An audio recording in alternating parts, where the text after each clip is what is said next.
Welcome to the What to Watch video update, where we ask the question this week, will the S&P 500 bounce that we saw later in the week continue?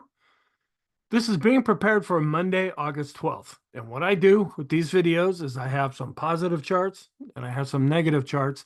And I look through all of the hundreds of charts that I use throughout the videos, and I pick out those charts that are really speaking to us right now and have some real insight as to what is happening.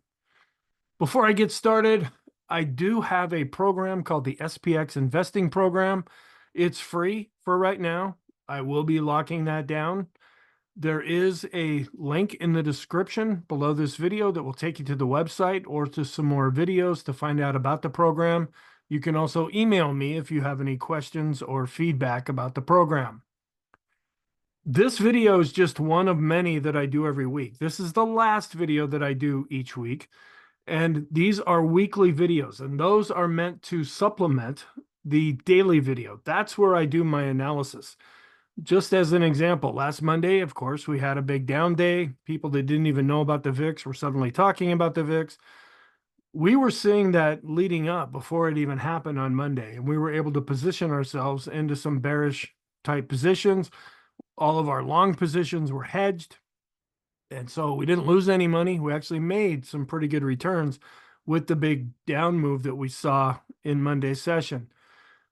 You would have known about that had you been following along with the daily video updates. Now, we don't know the intensity. We don't actually know when things are actually going to happen, but we saw things getting set up for that.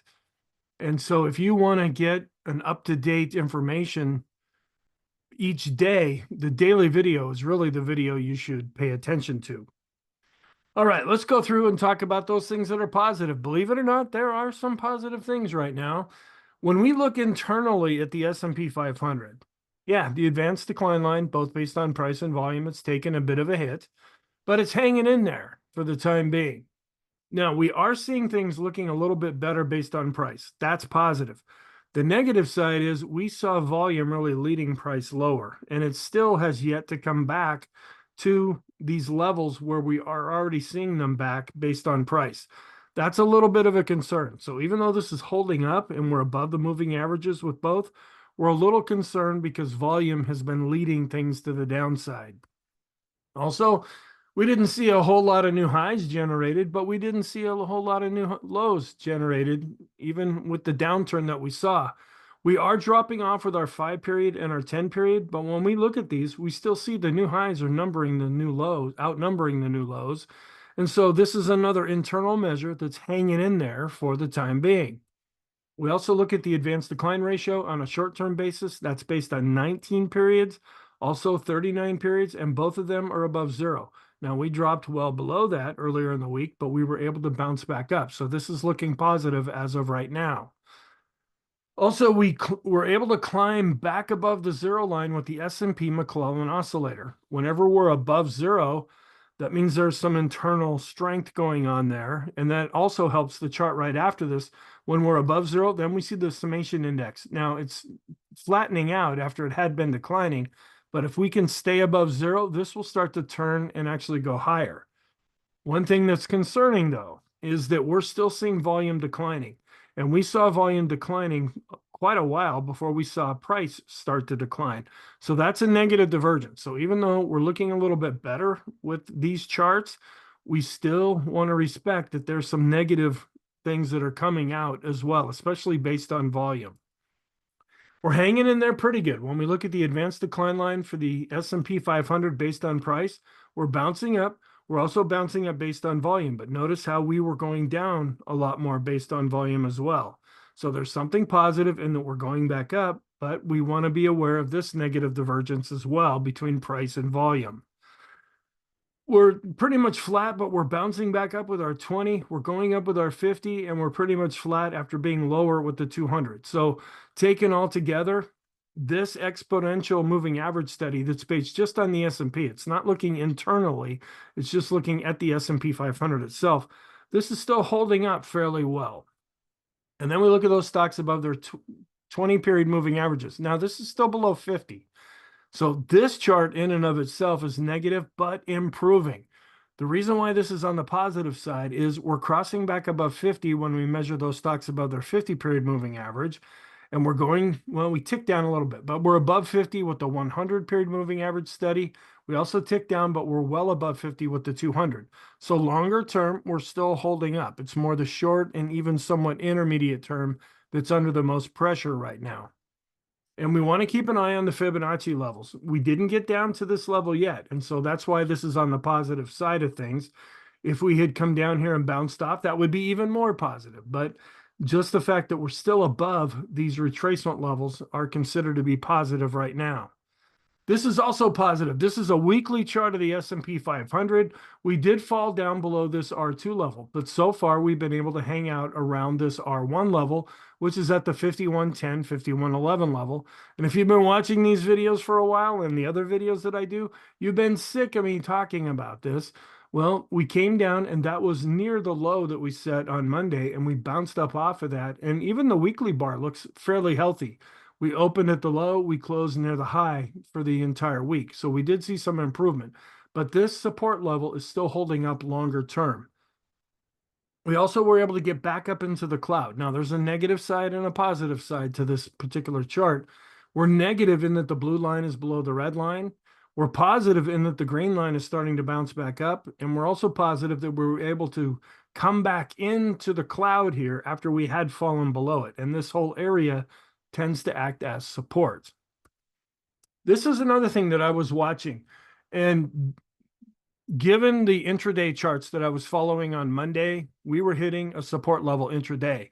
Well, we were also coming down. If you go back to July 16th, that's when we set the all-time intraday all-time high. And then we were falling down from that, and we got close to that 10% level. We were at 9.72% as measured here. And this is typically when the smart money will start coming in and buying if they're going to buy. Because when we just have a decline, that's about 5% or so. And then between actually up to 5% as a pullback, and then between 5 and 10% I classify as a decline. We're still in that decline phase, because if we get down to 10%, that's when we start the definition of a correction. And so that's positive for right now, in that we did see buying coming in as we got down close to this minus 10% from the all-time high level. So we'll want to be watching this to see if that will hold, if there's more weakness in the S&P. We did see another X drawn in. Now, we saw a bunch of O's earlier in the week. That was negative, but we saw with the bounce back up, some X's being drawn in, enough to generate a positive signal here, a low pole reversal on the point and figure chart. Now, point and figure charts, they don't take time or volume into account. They just look at price. So whether it takes an hour or a year for price to move by a predetermined amount, that's when an X or an O is actually drawn into this chart. So this is showing some improvement, though, for right now. Also, when we look at the cumulative NYSE advanced decline line, yeah, we really broke down, but we're bouncing back up. The thing I want to point out here is down below. Even with the decline that we saw on Monday, we're still well above this moving average, and the moving average itself is still going up. So this way to figure the NYSE advanced decline line is looking much better. And also we have another NYSE advanced decline line, which is calculated in a slightly different way. It is also holding up better above the moving average. We look at the NYSE common stock based on price, where we were coming down and then we started to bounce back up. We were coming down even a little bit more here based on volume. That's the negative divergence that we're seeing. But the fact that we're bouncing back up should be taken as positive for right now. And we actually dropped below zero here. When we look at the new highs minus the new lows on the NYSE, well, we were able to get just a little bit better. We're still at -7, but then there's a 50-period moving average plotted on here. It's kind of hard to see. This is still positive. So even though we're still negative with this chart, we are showing some improvement. And we look at the NYSE advanced decline line and compare it to the S&P 500, just plotting them on the same chart. Even though they're on different scales, when the red line is above the S&P 500, that tends to show a stronger market. And even with the decline, we're still seeing the NYSE advanced decline line holding up better. We're also looking at the advanced decline line studies here. And even with the declines, we still held up. We're above the moving averages with the NYSE common stock, the S&P 500, the mid caps, and even the small caps. So kind of the line between positive and negative here is whether they're above or below the moving average. And longer term, this is a weekly chart of the S&P going back to 1987 when we had the crash, and we're still above this long-term trend line here. This is that same chart. I extended the trend line out a little bit just to make it a little easier to see. We still have quite a ways to go if we're going to come down to this support level. Then we look at the S&P 500, which is a weighted index, and we compare it with the S&P 500 equal weight index, where all stocks are weighted the same. When the red line is above the S&P, that means the broader part of the S&P 500 is still holding up. And in one of the other videos that I do, the deep dive video, I rank the S&P, the Dow, the NASDAQ 100, mid caps and small caps. And right now, it's not looking great, but it's coming in first place right now is the S&P 500, coming in with a score of right around 60. That's on a scale of 0 to 100. We want this to be in the high 80s to low 90s before it looks very, very positive. And incidentally, the QQQs, which is the NASDAQ 100, that's in the last place right now. It's really showing a lot of technical weakness. This is another way of comparing the S&P weighted index with the equal weight. When this is going down, that just shows that the equal weight is actually doing a little bit better. When this had been going up, that means the mega caps were really driving things higher.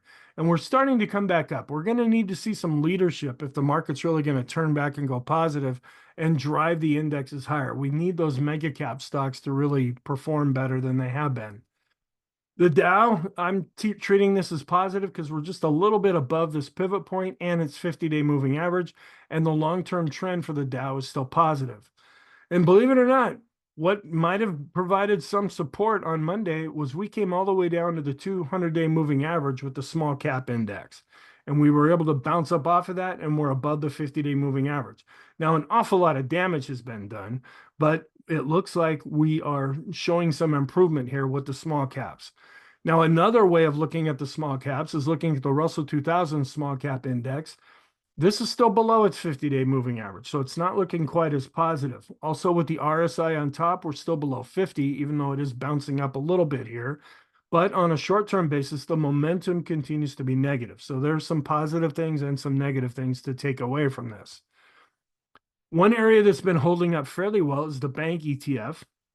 Even though we came down, we are still above its 50-day moving average. We still see the 50 period above the 200 period moving average, which denotes an uptrend.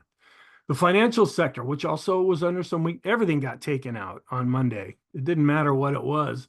That also was kind of a clue that this probably wasn't going to last for very long. Everybody was talking about it. Everything was going down. And that's usually kind of a washout type of situation. We're just wondering if we can get back now into more of a positive environment. Well, one thing that's helping is that we were able to get back above the 50-day moving average with the financial sector. And then we look at a ratio between the Qs, which is the NASDAQ 100, and the IWM, which are the small caps. And we had been really breaking out as the NASDAQ 100 had been outperforming. And then we were coming down as we were seeing favor go over to the small caps.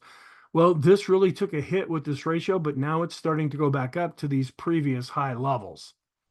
The FANG index, this was one area of support on Monday. We came all the way down to the 200-day moving average, and we were able to bounce well up off of that, and we've been showing some improvement here.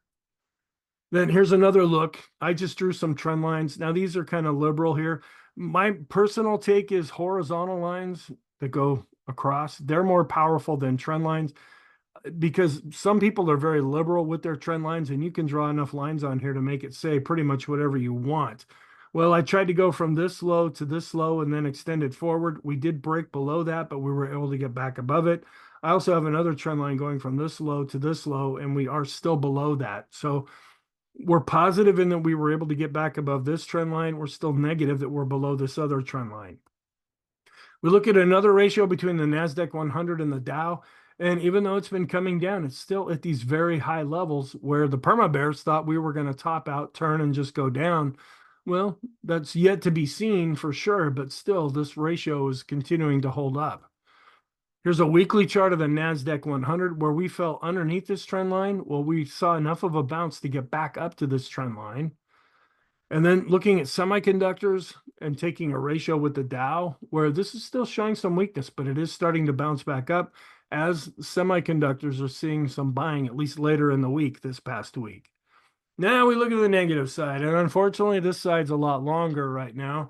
We're negative when it comes to sentiment, but we are so negative right now, we're under 25, and we tend to go with this until it gets to an extreme negative reading. Now we start looking at the idea of, maybe we can use this as a contrarian indicator because everybody's negative right now. And that's usually at some point in there can be a good time to come in and buy. So this is, even though it's negative, is giving us a little bit of hope right now, but we don't know how long we're going to stay down in this minus 25 area or sub 25 area, I should say. When we look at the trend, it's negative. Even though the red line is coming down, that's what we default to. That's negative. The ADX is still above its moving average, which shows a strengthening trend, but it's rolling over a bit. If we roll over back below the moving average, that's going to suggest a weakening trend. And if the red line keeps going down and the green line keeps going up, we have a shot at turning positive, but we're not there yet. Looking at the condition of the 20-period moving average, it's just not looking good right now. We have all the lines going down. We are bouncing up a little bit here. If we can get above this and see these lines turn back up, that would help things quite a bit. And we're also negative with our 50-period. That's the intermediate term, where the 20-period is the short-term moving average. Where we're below the lines are going down. Even though we are bouncing back up, we're going to have to get above these lines for things to turn more positive intermediate term. Then the VIX, and this is what people that had no idea what the VIX means, they didn't even know how to spell it. Well, it just really spiked up on Monday. This is the closing value. Look at the bar chart. My gosh, it just went to the moon. Now, this had to do, and I'll explain this very simply here. This had to do with what's being called the carry trade with the Japanese yen. And because they've had interest rates at zero for a long, long time in Japan, folks are able to borrow money and sometimes even negative interest rates. So not only would they give you money to loan to you, they'll pay you additional interest on top of that. That's kind of a crazy thing. Well, as long as things stayed the way they were, everything was okay. Well, they started to raise interest rates in Japan, and that kind of threw everything out of whack. And what's known as a carry trade, very simply, so if you walk into a bank and you put some money into a savings account and they give you your 0.8% interest or whatever it is, minuscule amount, in really simple terms, what they do is they take that money that you put into your savings account and then they may loan it out to somebody else at a higher interest rate. And as long as everything stays about the same, people can make money from that. They're paying out interest, the minuscule amount to you, but they're bringing in more interest from loaning that money to somebody else. And that's what was happening for years in Japan. Well, with interest rates going up and their policy changing monetarily over there, that really threw that whole thing into doubt. We saw that start at the middle part of the previous week, and then it just kind of got brought on when the employment situation report came out a week ago Friday that was much weaker than expected. And that was kind of the tipping point that sent everything down.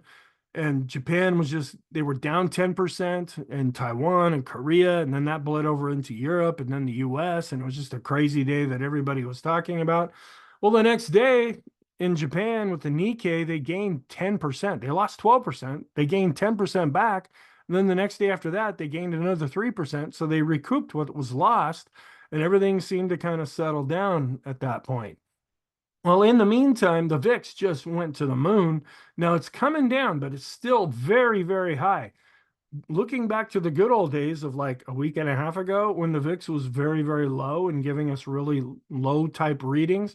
Well, now compared to what we've been seeing lately, this is still quite high, and we want to keep an eye on this. Also, the VIX of the VIX, which measures the volatility of the VIX, it went shooting off and then has come back down, but it's still quite high, both with the bar chart and the line chart. And then looking at the Tom Bally research here, who's connected to stockcharts.com and earningsbeats.com, he did this study. Well, we're above this 20 level now, quite a bit above. And we ended up closing in just a little bit over 20 right now. Now, if we stay up in this area, this is when we start to see negative returns. Just not so long ago, we were down here in the minus, below the 13 area here. And this is when we see the greatest returns. So we want to keep an eye on what is happening with the VIX. Also, the momentum of the VIX continues to be up, even though the MACD is starting to roll over. And we look at the volatility of bonds on top, which is the MOVE index, and they've been quite volatile lately, but they're pulling back. Stocks, of course, have been very volatile with the VIX, and it's been pulling back. But we look at the bottom, and there's still a pretty strong correlation between the two. Not the direction that they're going. This is measuring volatility to volatility here, and it's still matching up between the stock and bond market fairly strong. Okay, now we look at our growth of value studies here. And this is an intraday chart, 10-minute intraday chart. We still see the red line on top, which means value is outperforming the blue line, which is growth. And we want to see the blue line above the red line when things are more positive. We look at another intraday ratio between growth and value for the S&P. It's negative, and it's really been coming down, but we are seeing a little bit of an improvement here. We were actually up in Friday's session. But when we look at the end of day charts with the small cap growth to value ratio, we even see a death cross here with this ratio between the two. So small cap growth is not doing all that well. Mid cap growth bouncing a little bit, but still not doing all that well. S&P growth bouncing, but still it's in a longer term uptrend, but it's really been pulling back lately. And we look at a couple of ETFs. Now this is giving us a little bit of hope. We look at a growth ETF and do a ratio with a value ETF, and we'd actually drop below the rainbow here. This is a 250 period moving average. Well, we were able to come back up into the rainbow right now. So that's a little bit positive right there. We need this to continue to go up for things to turn more positive. Discretionary to staples, not doing very well here. Both, discretionary just got hammered on Monday. Staples is actually, it's holding up a little bit better here. So when we look at the ratio between the two, it's just not helping the market right now. Large cap growth almost came down to its 200-day moving average, was able to bounce up off of that, and we're just a little bit above its 100-period moving average. So this is looking a little bit better, but we're still below these other moving averages here, which is why this is still negative. And when this is really going down, when we look at the ratio between the Russell 1000, which are large caps, and the Russell 2000, which are small caps, when this is down, as I said, that means the small caps are outperforming. And leadership tends to do better for the market when this ratio is actually going up. And we are seeing some improvement with this chart. And then we look at high beta stocks. This is a risk on to risk off ratio. And we've been range bound for all of 2024. Well, we just really have been shooting lower. We are showing some improvement, but still we have some damage that still needs to be repaired, meaning that folks are willing to get back into the high beta stocks, the stocks that tend to outperform when we're going up. Unfortunately, they also outperform when we're going down, meaning they go down faster than the rest of the market. And our growth to value ratio is not really doing all that well here with the Qs to S&P, below a declining moving average. Discretionary to S&P, weak. Turning up a little bit, but large cap growth is underperforming large cap value. And this tends to be negative for the market. So with the large caps, mid caps, and small caps, we're still below declining moving averages here. Accumulation distribution, we're below a declining moving average. This is a smart money indicator. Now, we were getting kind of far away from the moving average, and that's what this boom indicator measures down below. And this is showing some improvement, but until we can get back above the red line, this is still negative. And also the Chaikin money flow, another smart money indicator. We are bouncing after getting really extreme with this indicator. It's showing some improvement, but until the red line actually starts to turn back up and we see some more continual strength with this indicator, this is still negative. The Chaikin oscillator, the reason why this is still negative, another smart money indicator, is because we are going up, but we're still below zero. It won't actually turn positive until we get above the midpoint. And the vortex, we still have the red line on top, even though it's been declining and flattening out. The green line here, I do know my colors.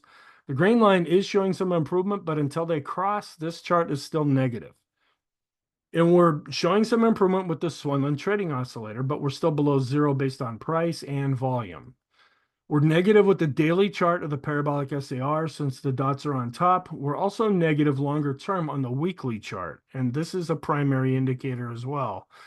We're showing some improvement in the short term, a little bit of improvement in the intermediate term, but we're still negative in the long term when we look at the momentum for the S&P 500.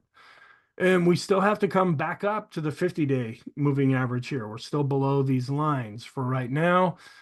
And the 100 period moving average, this had actually been acting as overhead resistance. On Friday, we were able to close above that. So this is showing some improvement, but it's still negative because we're dropping all the way down to the 100 period moving averages. And so here's all the moving averages together. The 100 is kind of the battleground right now. The longer we stay below these other moving averages, the more they will begin to roll over. However, we're still above both of the 200 period moving averages here, the exponential and the simple moving average. We're wondering, are we going to, have we filled this gap? Because we have this gap from Friday to Monday, and we pretty much have filled that now. Are we going to be able to keep going up, or are we going to, now that this gap is filled, are we going to turn and start to go down? That's kind of what we're watching for, at least in Monday's session. And we're showing some improvement here, but we're below 50 with the bullish percent index. This measures the point and figure buy or sell signals inside of the S&P. This had actually been holding up quite well and was giving us an extreme positive reading for a while. Well, it's really dropped off and actually dropped below 50. We need to see this cross back above 50 and continue to go up to turn more positive. We're seeing a negative divergence here. This is the 19-day advanced decline ratio. We've gone back above zero based on price. We're improving, but we're still below zero here based on volume. And this is a chart that I had been showing because we were getting extreme positive readings. This is a 10-day average of the S&P 500 highs minus the lows. When we camp out up here at the top, that means the market's seeing really good momentum. We dropped down below this back in April, and then we were able to get back up to a good solid reading.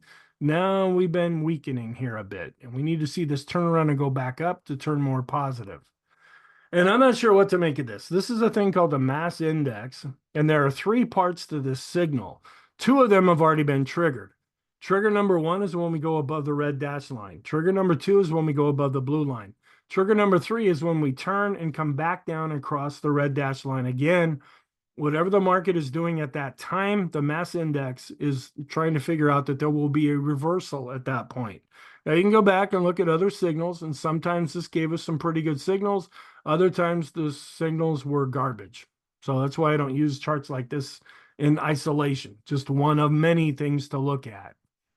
And now we are keeping an eye on this. This is a little bit concerning, although it's improving.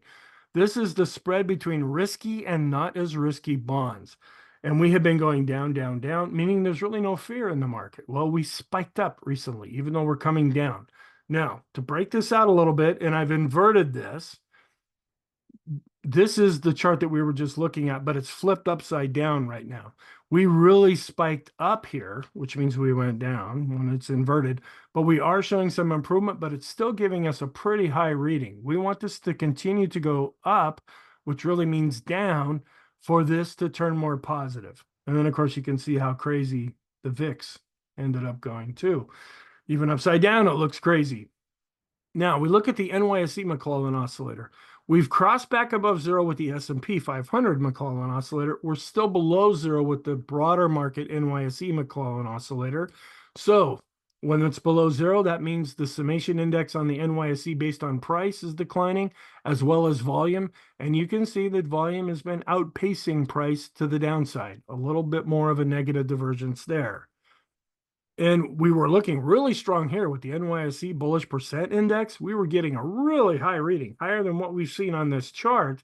Well, now we dropped down below 50. So the broader market is still needing to show some more strength.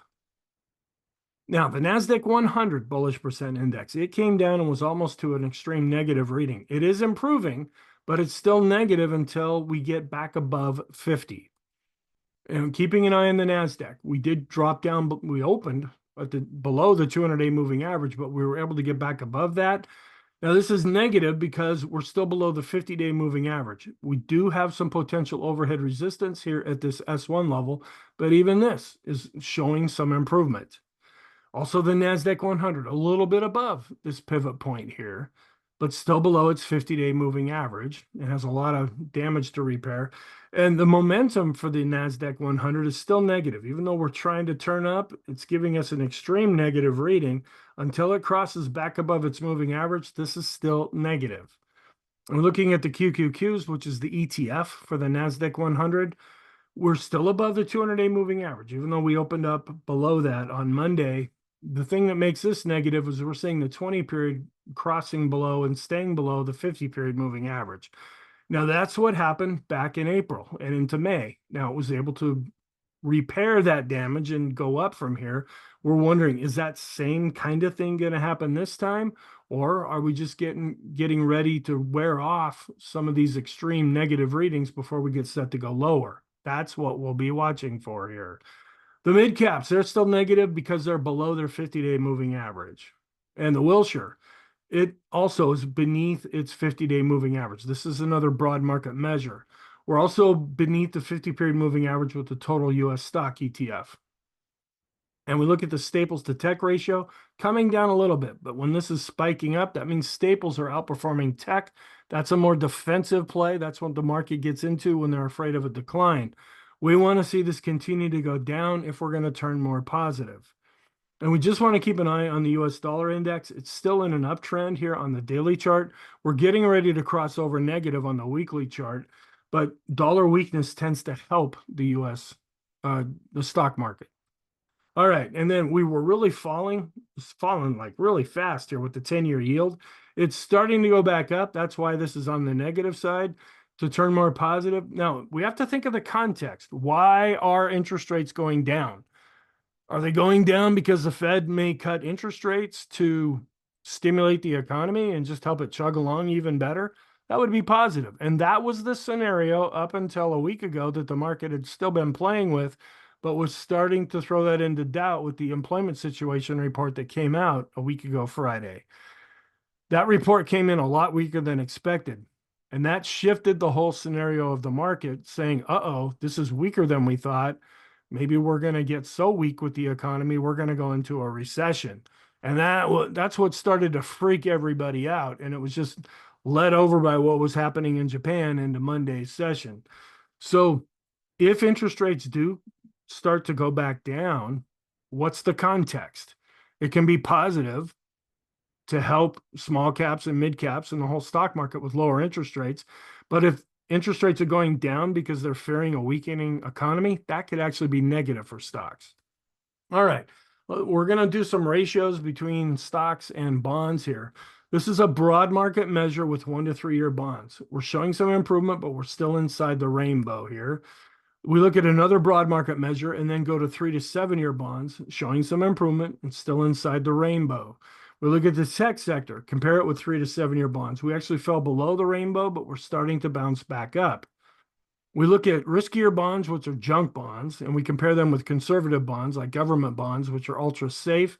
We actually fell down below the rainbow. We are bouncing back up, but we're still below the rainbow right now. Because for a long time, folks were willing to get into junk bonds. They were willing to assume that risk to get a better yield.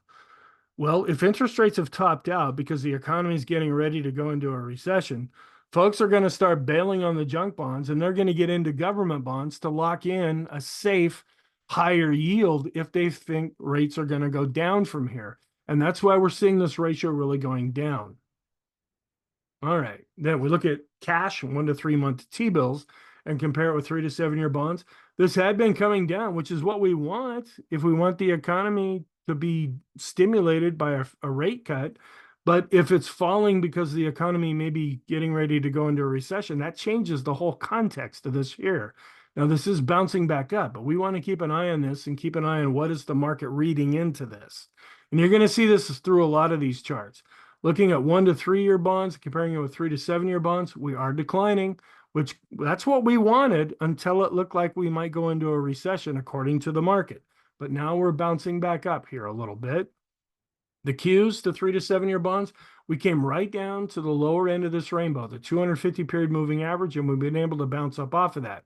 It's still negative until we get back up outside of the rainbow, but this is showing some improvement. Then we look at this idea. Are we going to have a soft landing? Well, yeah, we've been humming along in 2023 into 2024 thinking that's the case. Well, that was all thrown into doubt. We might be getting that scenario back since we're still inside the rainbow. But if we fall down below the rainbow and all this continues to go down, hard landing means a recession. And of course, there's lots of people out there who are predicting all kinds of things. No recession, there will be a recession. Okay, fine. They can say whatever they want. We will follow the charts. All right, then we look at TIPS, which are Treasury inflation protected securities. We compare them with 7 to 10 year bonds. This had been really coming down, which is what we wanted, unless the context has changed, but we are bouncing back up again here. The Eurozone, and they're actually a little bit weaker right now. When we compare the Eurozone to American bonds, we drop below the rainbow, but showing some improvement now. Home construction, really looking good. It liked the idea that interest rates were going to be lowered to stimulate the economy. So this ratio was really going up, but then it started to go down. It's like, well, if there's a recession, we're probably not going to be able to build as many houses or hire as many workers. And so we're seeing some weakness here in this ratio, but it is trying to bounce back up right now. We look at small caps to tech and we do a ratio. When this is going down, that means the small caps are underperforming. When this started to bounce up, that means there was more favor in the small caps. Well, to go down and have tech lead again, we need to see this ratio continue to decline. And we want to keep an eye on the 3-month yield because look at what happened back in 2007. We were a little bit below where we're at now, and everything was going great. 2007 was really good. We even early part of 2008, and then boom, we just fell apart. Well, when we were dropping down here, that was giving us a little bit of a concern. Now we could still drop a lot further than this. This means the market is just, and the economy is really falling apart. This is the whole great financial crisis. So that's why we look at this chart. We just want to keep an eye on this. If this could actually get up or actually stay going sideways, that would be more positive for the market. The fact that this is declining and the reason why it's declining is causing a bit more fear.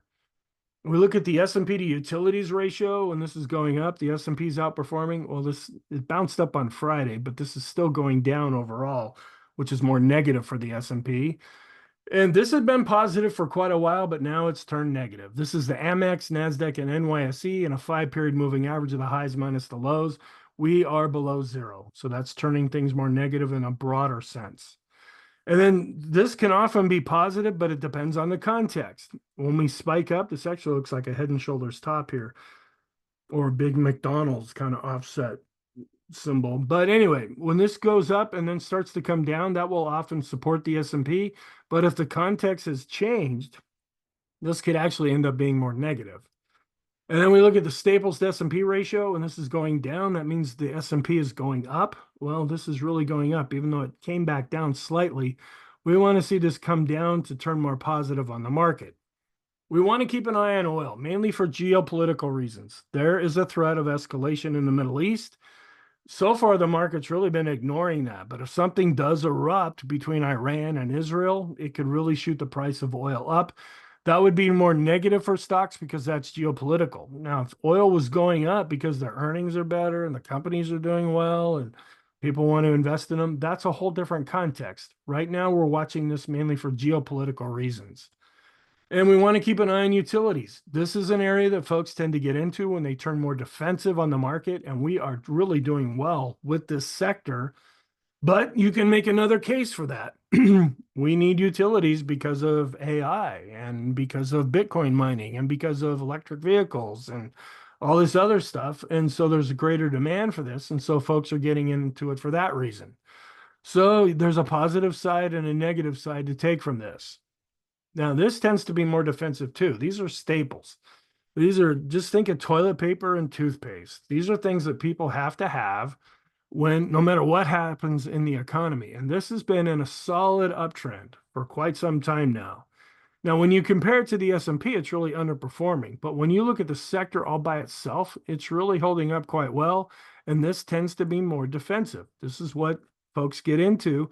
You can see here at the end of 2021 how staples were actually doing quite well. And then it went down with the market, but then it started to bounce back up as the market was going down.